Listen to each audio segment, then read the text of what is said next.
So welcome to our Dharma time here at Brighton Bush Hot Springs. This is April 2016.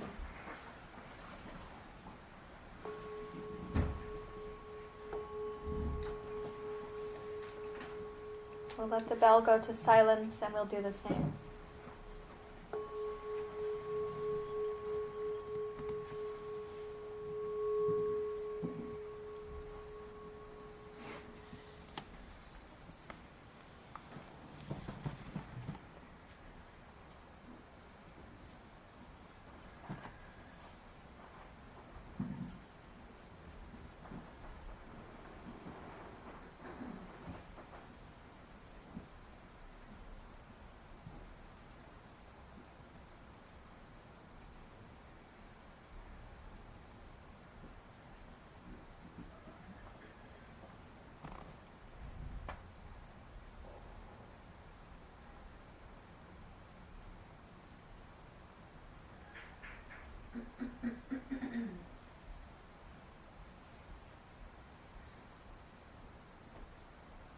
As we sit in silence, bring your attention back to the mindfulness tool where we started on Thursday night, the experience of sound and the immense space in which sound is moving.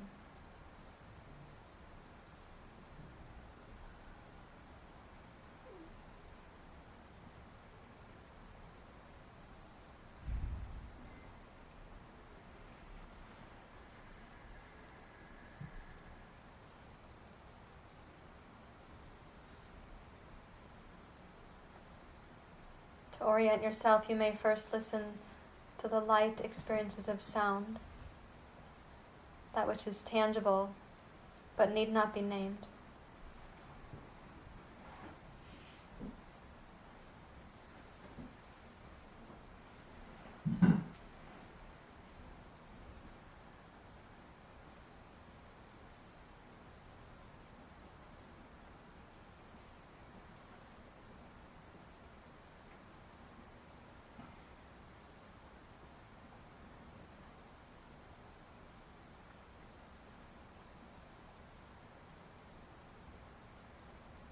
And then you can notice sound as a reminder that there's this immensity in which life is unfolding, a big backdrop of silence from which sound emerges and to which it returns.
And then direct your attention down into the experience you're having as your body breathes you, without having to modify breath, and with a special interest in the pauses, as a reminder that the backdrop of breathing is also this immensity.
And then notice your direct experience of the ground beneath you, however you're making contact with that surface. Blanket, mat, chair, bolster, ankle, sitting bone.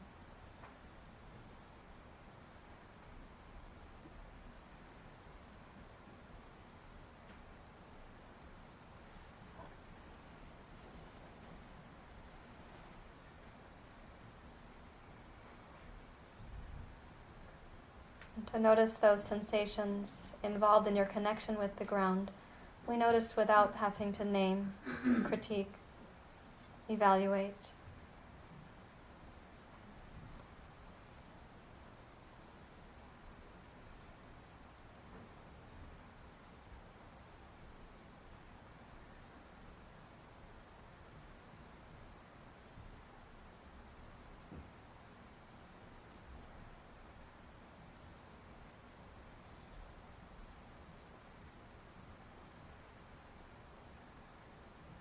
As you connect to these sensations, notice the quality of your awareness, the quality of your mind.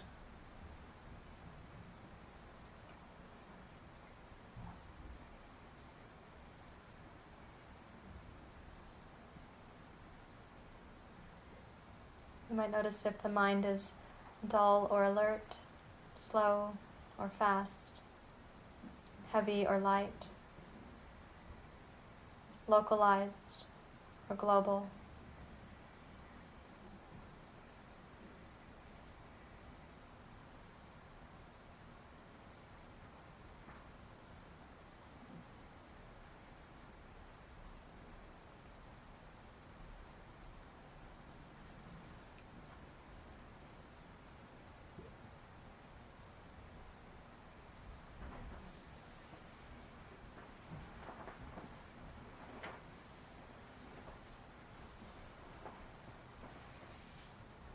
Stay with the sensations of the ground a few moments more.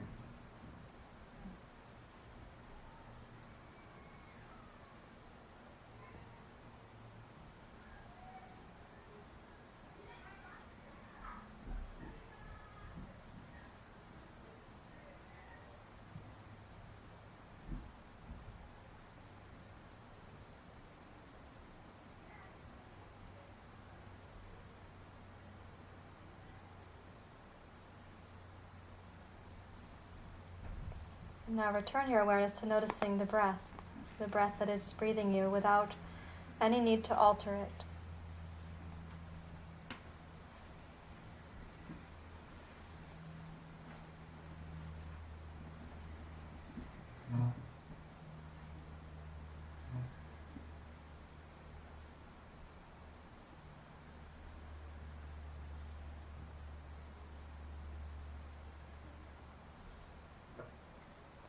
As you notice the breath, also notice the pauses, like the backdrop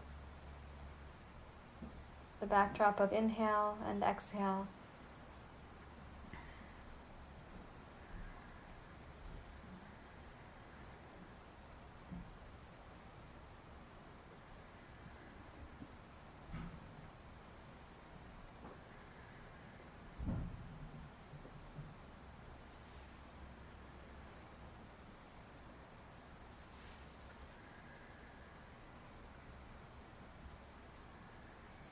And notice the quality of your awareness. Localized, global, narrow or wide, slow or fast.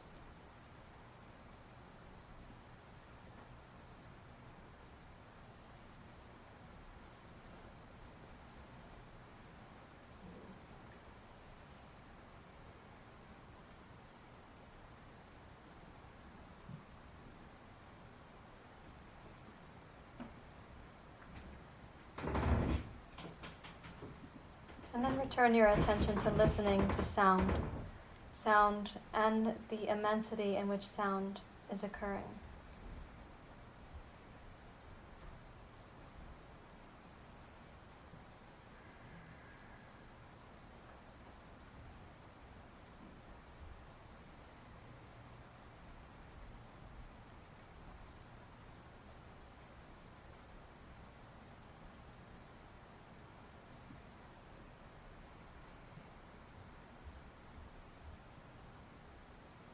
And notice also the quality of your awareness there.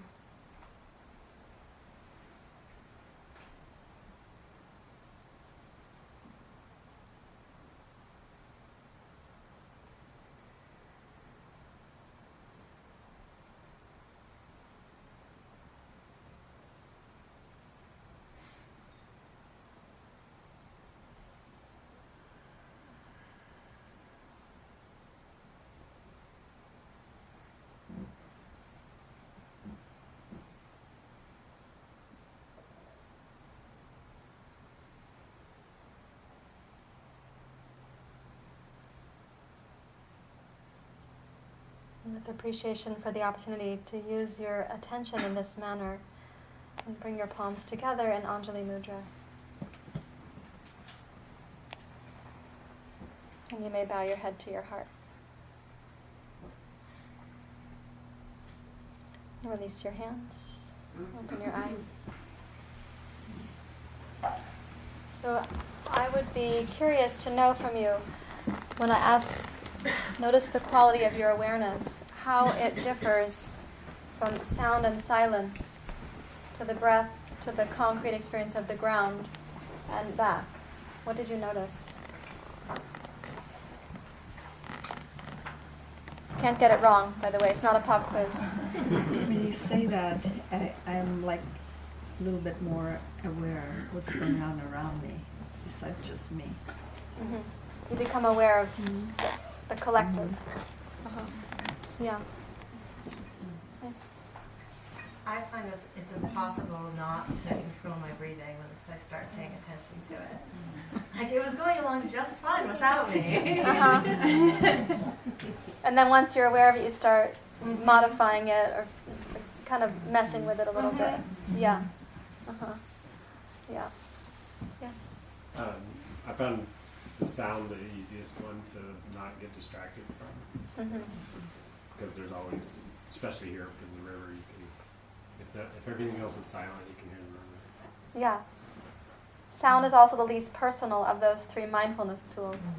Right? The breath is relatively personal, very intimate, and your connection in the sensory body to the ground beneath you is also very personal. You are directly having that experience. Your neighbor may also be, but with sound you might be hearing the same immensity. And you're feeling the same ground, but having directly personal experiences about it. Yeah. What else do you notice? Yeah, Rachel, excuse me. I have the opposite with the sounds. I feel like nothing else is in the room except for me and the sounds that I'm hearing. And with the feeling, the grounding one feels more grounding. Feeling your body touching whatever it's touching. But I also seem to have these, it's like almost like I'm almost having an out-of-body experience when I start doing that. Like everything, like it feels like my hands are 19 miles away and I'm this really, really, really, really long thing. I don't really know how to describe it. And I'm just sitting there and I can feel all the parts and I'm very aware of all the parts, but I am like way over there. Yeah, well that's very cool that you have that experience. When I was a younger student of meditation, I often had the experience of feeling like I had disappeared and only the eyeballs remained. They weren't looking out at anything, I was just sitting in meditation, but I felt like this disappeared, and that was a lovely experience. I quite enjoyed it. I don't hear anything really disturbing about your experience. I think researching and being with it is fine. Yeah. The reason I was asking is because I want to speak tonight about the model of the Koshas, which I know is familiar to some and new to others. But the experience of where we place our attention, there is actually a roadmap, and that roadmap can be described as the Koshas. So when you're listening to sound, that's happening at the level of what's called the Manamaya Kosha. I'll describe the roadmap in a few moments. But the Manamaya Kosha is considered much more subtle than the Annamaya Kosha, the dense physical body. So listening to sound and that immensity in which sound is occurring, that's a more subtle skill requiring more diffuse and expansive awareness than listening to sensation directly in the body.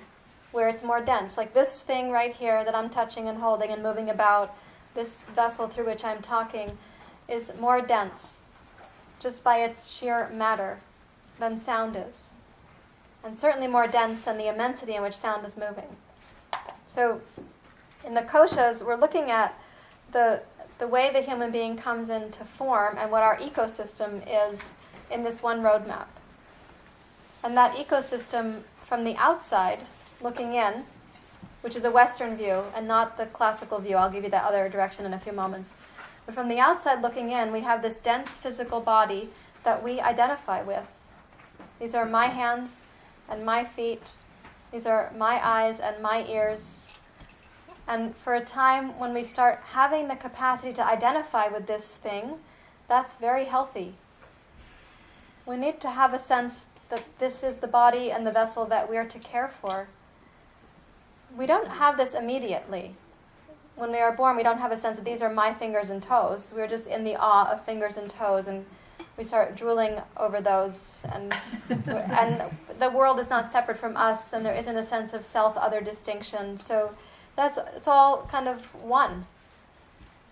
For years, and I don't know if this is still happening in the consciousness community, but when I was in graduate school 27 years ago, there was this kind of ongoing conversation, is enlightenment just going back to infancy? Because when you were born as an infant, you experienced everything as oneness. The answer has sort of emerged now that the answer is no. Enlightenment is not just going back to infancy. You won't just be a drooling, helpless, vulnerable creature needing other people to tend to all of your needs. Enlightenment is the experience of that oneness, that sense of the unity and vastness and the preciousness. But it's after having experienced a sense of self, like this, that we have to care for. And my path as a yogi is mostly a karma yogi, so that means a householder yogi who has a desire to serve. So I need this vessel to be healthy enough to do that kind of service. And I need to care for it in proper ways so that service can come through me in a sustainable manner. But to be able to serve as a karma yogi, which means selfless service, there actually has to be enough sense of self in here to care about the organism. And that sense of self is associated with a certain part of your brain called the precuneus. Precuneus, the precuneus. And this brain system is coming on board developmentally right around the time that your third chakra is coming on board too. And that starts emerging before it's like bigger than we might think of it as. It's like you become 2 or 3 or 4 years old, little hints of the third chakra coming in. You start having a sense of my toys. Not your sister's toys. They are your toys. You start having a sense of your body and the foods that you may want to eat or not want to eat. But really a sense of self isn't just the demands you might make on other people about what food you want or don't want. This is how it starts, like, those are your fingers. That's your cup. This is your food, and so on. But as it keeps developing, the sense of self, we want it to be holistic. So holding that for a moment, the Annamaya Kosha then, instead of being just this dense physical body that is sometimes a burden when it doesn't feel well, and sometimes elating when it's having a joyful experience, rather than it just being something I'm supposed to have sort of control over, like here in the West, we should control our appetites. And by the way, you should control your sexuality too, and all of your other senses. Rather than it being something to dominate, we start feeling this thing called the Annamaya Kosha as that vessel through which we get to experience yoga and love and service and intimacy and community. And you do experience it vibrantly in this entire ecosystem here. In classical yoga, the physical body was something to be transcended. They practiced austerities so that they could overcome the burden of the physical body and experience consciousness, because they had an understanding that the matter, this is matter, and consciousness were separate. This isn't the lens that I look through, but it's important to note that historically, classical yoga was a dualistic path. There was the body, and then there was the spirit. And we were going to transcend this thing to experience that thing. You would say the way that I'm studying yoga and the way that I'm teaching yoga, if you had to put it in a category, it would be a combination of karma yoga, bhakti yoga, and tantric yoga. Tantric yoga is not the yoga of sex, by the way. I certainly enjoy sex, but it's gotten misunderstood here in the West. Tantric yoga is the yoga of using the entire ecosystem and all the senses to awaken to what is precious and to grace and love embodied. So sexuality may be a part of that, but you may also practice tantric yoga and be celibate. The senses are very alive, and there's a whole phenomenon to interact with in the world. So then this things become something that we want to care for, and we turn to the path of Ayurveda to find out how do we care for the body. It has 3 seasons in life. The first part of our life in the body is called kapha, where we're building the density of muscles and bones and organs and the fluids of the body. So the earth and water elements are growing, and therefore we're developing, and we grow from the, this is how my husband likes to say, we grow from being born 18 years prematurely.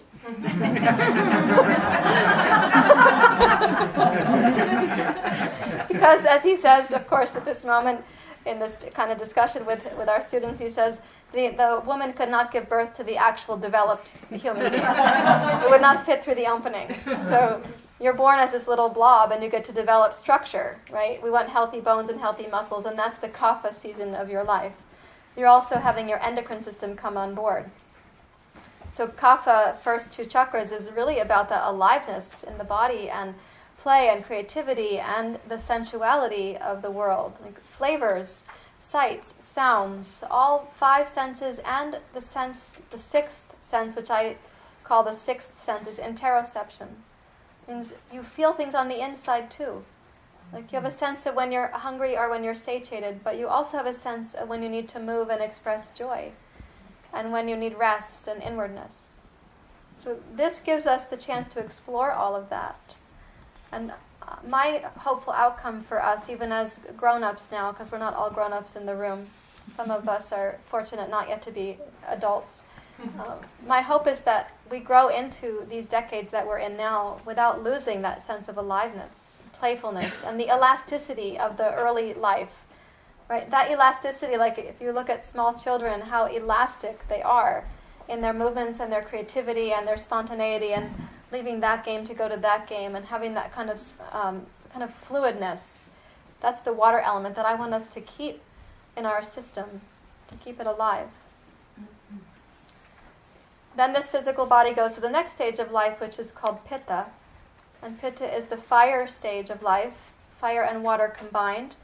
And those 2 elements combined create steam. If fire heats the tea kettle, it makes steam. So pitta is the most transformational season of our lives in consciousness, in terms of transforming unhelpful thinking or old habit, or transforming what was known into the courage to know what is not known. That's happening in the fiery part of our lives. So in early life, we're looking for stability and fluidity and getting a sense of who we are. But we come into the pitta season and we want to transform, to understand, to seek knowledge and insight and to put it into action. And we need fire to do that.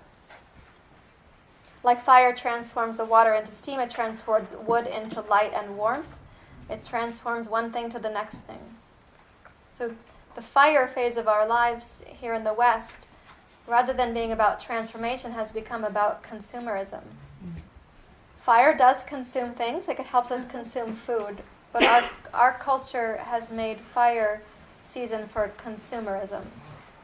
So including what your resume is and what your job status is and how you pursue, like increasing that knowledge or moving up in the company or gathering more money or more possessions. Our culture is relatively focused on that. I'm not saying that you are as individuals, but we live in a culture that has a strong pitta element to it. So the body starts to experience symptoms, because if the pitta is out of balance and we're pushing pitta to do this thing, the symptomology starts to show up as things like heartburn, anxiety, frustration, disappointment, despair, depression, and so on. We don't digest our life events very well. We're not metabolizing a painful event and churning it into insight. So that's when Pitta is out of balance.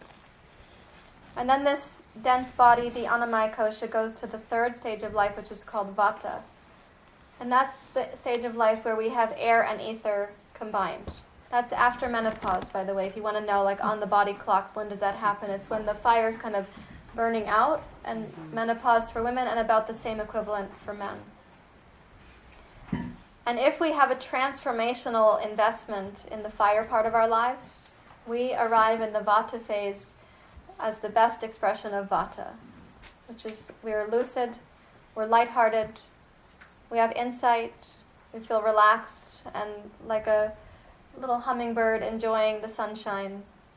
People feel drawn to our lightheartedness, and there's a quality of wisdom in that lightheartedness. Our seniors in our world here in America don't look like that right now. Mostly they haven't been very well taken care of. And we don't have a culture that's promoting that at this time. But in Ayurveda, which was developed thousands of years ago, there was a lot of resource given to the Kapha phase of life for children, and tremendous support given to the Vata phase for elders. And the middle part just figured itself out. They were householders. They did the chores of what had to be done to care for the children and to care for the seniors. Does it sound like America? So that's when Ayurveda was created. And it's through the lens of the Upanishads and Ayurveda that we understand the koshas as a model to transforming our health, to respecting these different layers in the body. So here we have this outermost thing called the Annamaya Kosha, and it's written up over here on the board. Anna actually means food.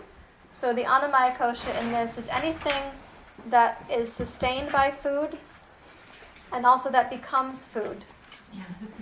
I love to remind people that you're on the food chain. And also that this thing is temporary. This little vessel you have is very temporary. So the Annamaya Kosha needs resource to support it in the form of food and proper movement, but it's also the least likely to change. Of these things called the koshas, our lasting changes are not made at the level of the body. You can change your hamstrings in yoga class, and that's great, but it's not likely to transform your samskaras unless you're attending to the deeper layers of your ecosystem. Like changing your hamstring length may not make you a happier person long term. Maybe short term, you feel some accomplishment. And that gain has its place, but it's ephemeral.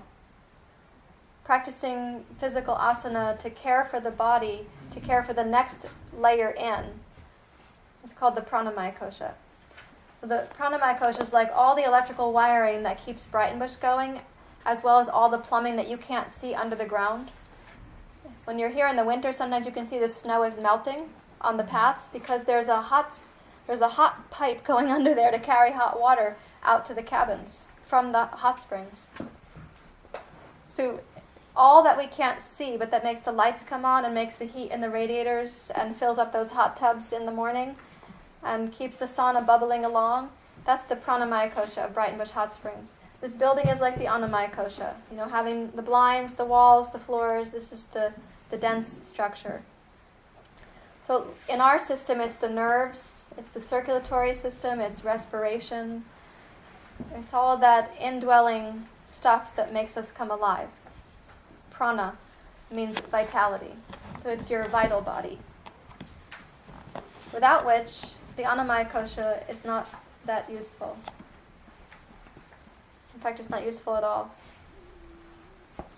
I just had the tender-hearted human experience of giving my cat back to the earth.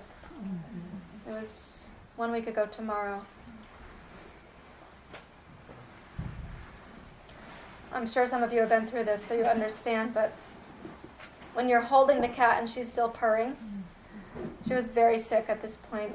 Tristan had seen her at the office, so her name was Sherlock, and she was coming to the yoga studio with me because she had to be medicated every 8 to 10 hours. She had a sublingual tumor on her tongue, so she couldn't eat properly, and she was losing weight rapidly, but she was still purring and still exploring, and she'd jump off the office desk just like a kitten and wander around the studio looking at things, and she let us hold her and still cuddle her, and she purred constantly on the side of my neck. But then you could see it wasn't, we knew it wasn't going to get better, but you see it wasn't going to be much more time. So you start looking at her preciousness differently. And then when you're holding the cat and still purring, and the vet comes, my good friend came to give the special injection, it's so quick. You know, they put it in, and then the purring left. But she didn't quite leave. You know, the feeling of Sherlock was still Sherlock, and I held her for a long time.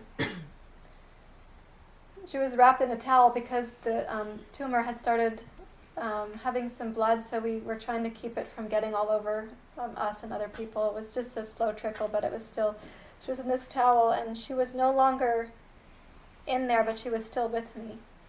And after holding her for such a long time, when I picked her up to put her in her new home, which Jay had built the hole for, she was so limp.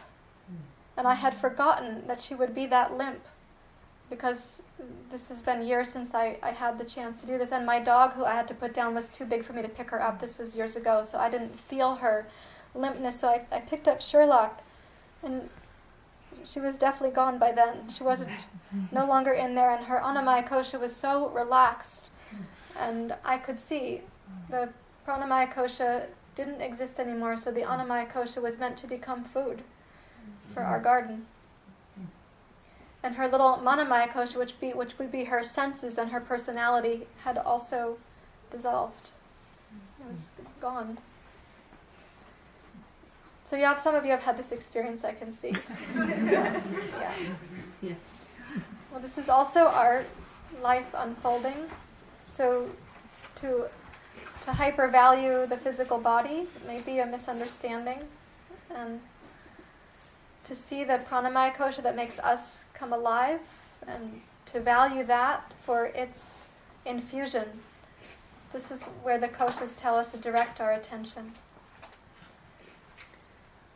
So that's why we have the practices of pranayama in yoga, to learn how to have this intimacy. You were saying it's so hard not to modify your breathing, but to come to it with that much respect, like I'm holding Sherlock, and I know this is going to be 20 seconds, and it'll be over. Seems like such a little blip after 15 and a half years. Sorry, Michelle. Michelle also met my cat at the studio, and I think Claudia met her as well. And I was holding her in my lap when I was talking with Seth the first weekend of our training. So, yeah, so fast like that. So to feel that love and preciousness that's happening there, that comes to us through the Manamaya Kosha. That's where we, as human beings, we have a sense of self, and we care. Sherlock's brother's name is Pilaf, and he's still as robust and plump a cat as she once was. And he sat right next to me while she was leaving. He had no story about her departure. He feels something is different, but I was a lot more sad than he seemed. He was probably more concerned about you. He was concerned about me, and so was Pukito. My little dog was sitting there too, and Jay and Jason were there, and Ashley was there, and Naya was there. So it was purposeful. But we have this thing then called the Manamaya Kosha, where our mind and our senses, we can tell that things are temporary and precious, and we care. And that caring makes us feel things very deeply. That's deeper than your hamstrings, much deeper than your shoulder blades. And that feeling body is actually deeper than your breathing. Your breathing has changed by my story, because you feel my experience and you feel some of your own experience. So that feeling realm also connects us. Our brains then light up this thing called the insula, which is where we experience empathy and interconnectedness. Let's say, wow. If you didn't have a precuneus, if that part of your brain didn't get to develop a sense of self here at the third chakra, you might care less about the experience of my cat or any other loss or feeling state. There has to be a sense of self in there enough to care, to feel. And some of us, not likely in this room, but some of the students I work with in the prison system, they didn't get to have their precuneus develop. Their environments were too traumatic or too neglectful or too shaming or too abusive, and their precuneus was pruned back instead of developing so the brain could grow a bigger amygdala, a bigger smoke detector, a bigger fire watcher. So they developed a brain that couldn't feel in the same way that ours feel. Too small a precuneus and or no activity really there in the MRIs, and not a lot of activity in the insula for empathy. Like that can also be pruned back. So that you're here means that you survived it enough, whatever it was. And I survived mine enough, and I can say more about it some other time. But we survived it enough that we can ask questions and we can feel and explore and research and try to put insight into action.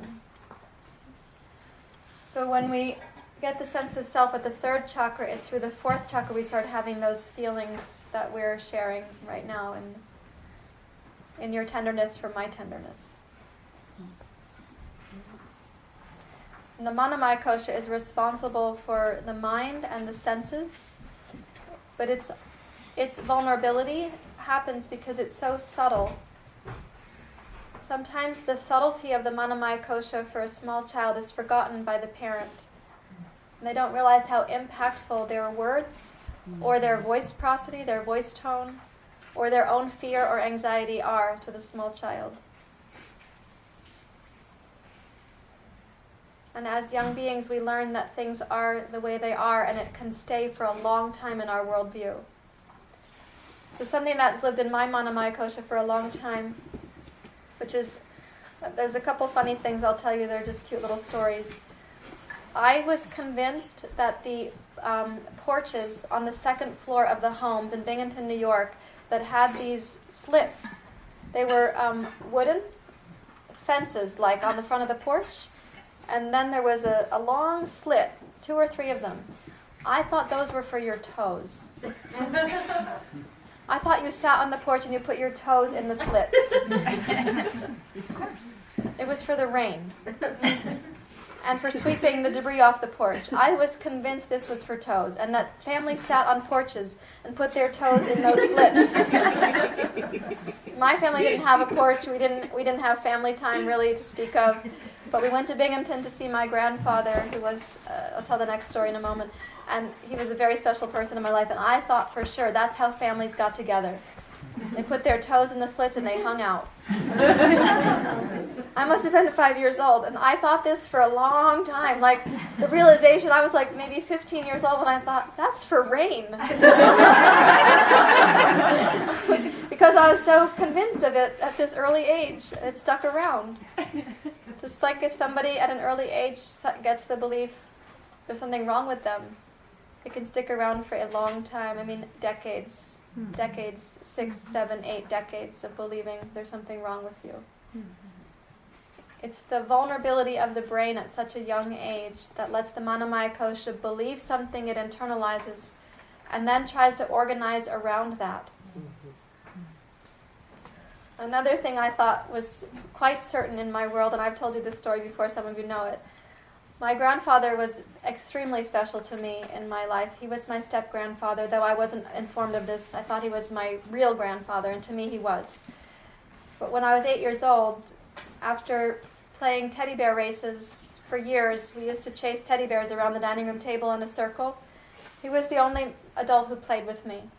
So it was really important that he was willing to chase my teddy bear with his teddy bear around the dining room table. And he also let me drive on his lap in the car without a seatbelt.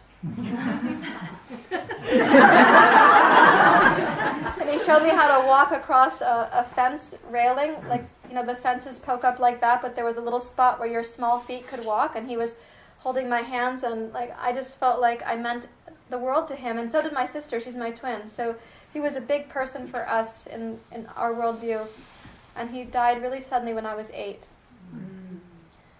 And I didn't know what death was, and I didn't really know what it meant that he was gone. I could not conceive of this. At 8 years old, it's hard to really grasp that. So we went to see my grandparents and my relatives, and they kept saying, it's just that God took him early because he was such a good man. He was such a good human being, so God took him early. He was about 50 years old. Mm. And he was walking to work when he had a heart attack and died on the sidewalk. Like, there must not have been other pedestrians, or it was too massive a heart attack. So I heard these things over and over again in the course of hours at this funeral reception. And I was sure that my grandfather had to go to heaven to take God's job. Good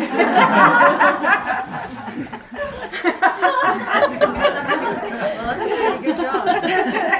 I was so grateful that God wanted my grandfather to be God next. Like, I thought people rotated. We weren't raised with religion, so I didn't have a concept of God to be displaced. I just thought, my grandfather is now God. I was so glad. I could talk to him anywhere. I didn't just need him to be at home in his house where I visited him. So, of course, I outgrew that as my brain became an adolescent brain, and I had more knowledge about the way the world works, and I understood death. But what I'm pointing to is that you have an experience in early life, and your manamaya kosha, that thing that wraps your mind into form, believes things and can hold those beliefs for a very long time. Like a belief you might grow up with, nobody cares, nobody understands me. People should care about my feelings. People should be more respectful to each other. No one will ever get me. I'll never be good enough. It will never be good enough. Other people will never be good enough. They'll never meet my needs. I can't meet their needs. Like the way that these phrases, I'm giving you like a little buffet of them from my own life and my clients and students. But the phrases have words like never or always. They're like imperatives. They have a kind of finality or a statement. That's also because the brain is not that complex when we learn these things. And they become like bumper stickers in the mind.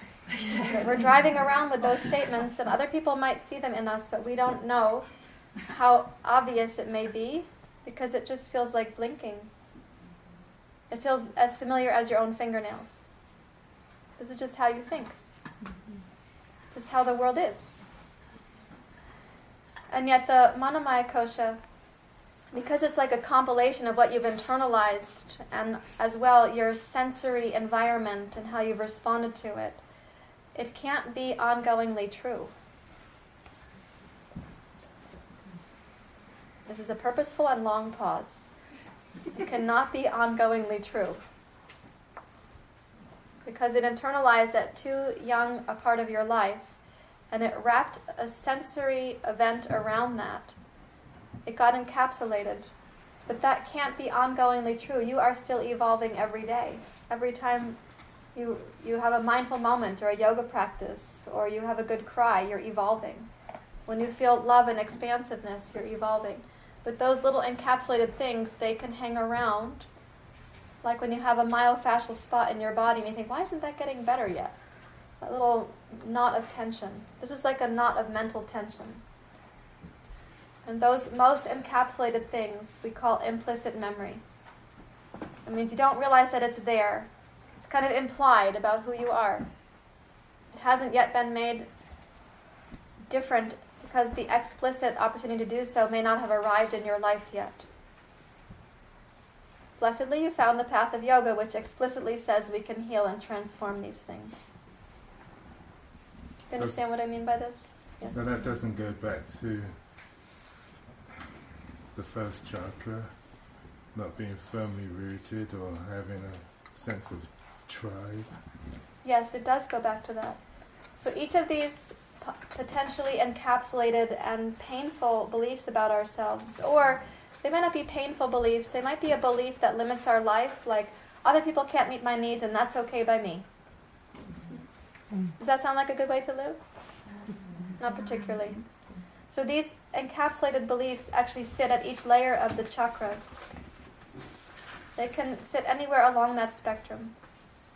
And they are housed in the Manomaya Kosha. And then that flows outwards into your Pranamaya Kosha. So that when you get triggered and one of your personal encapsulations goes haywire, you don't just feel that in your mind and your emotions, you also feel it in your breathing, in your nervous system, in your skin, in your eyes, in your tongue, in your body. You feel it everywhere.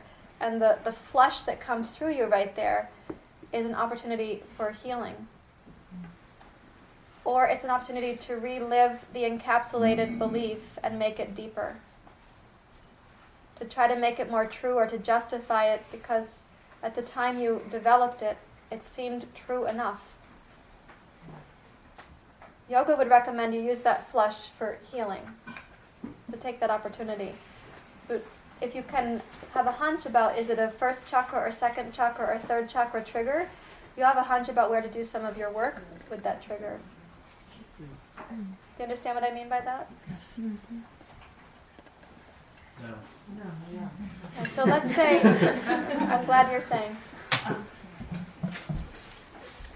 let's say that when you get triggered, one of your encapsulated storms is you feel a kind of rage and fury that you want to push out on the world, to push it away. This painful thing, I just want to push it away. I want people to go away. In fact, maybe sometimes as kids we said bad things like, I hope you die. But we don't even know what that means. If it's that kind of fury pushing out on the world, you're probably somewhere between the second and the third chakra, where you have fire that's very intense, but you have a youthful sense of your agency. It's not quite developed there. And it's like when a temper tantrum with fire. So you're somewhere in here where the senses and the fire are getting mixed together. But let's say you have heartbreak, somebody leaves you, and you feel profoundly saddened and abandoned, and you collapse, and you're a watery mess of feeling pathetic, and you don't know where home is, and nobody will ever love you again. You're probably down here at the second and first chakra. And if that destabilizes your life enough, you start being unable to pay your bills or remember how to do your job and so on, you're probably at the first chakra. So you've unstabilized your life there. These are for big triggers I'm talking about, but you can see it in little triggers too. Is this helping some to put context on it? So then Well, I'm not done with the talk yet.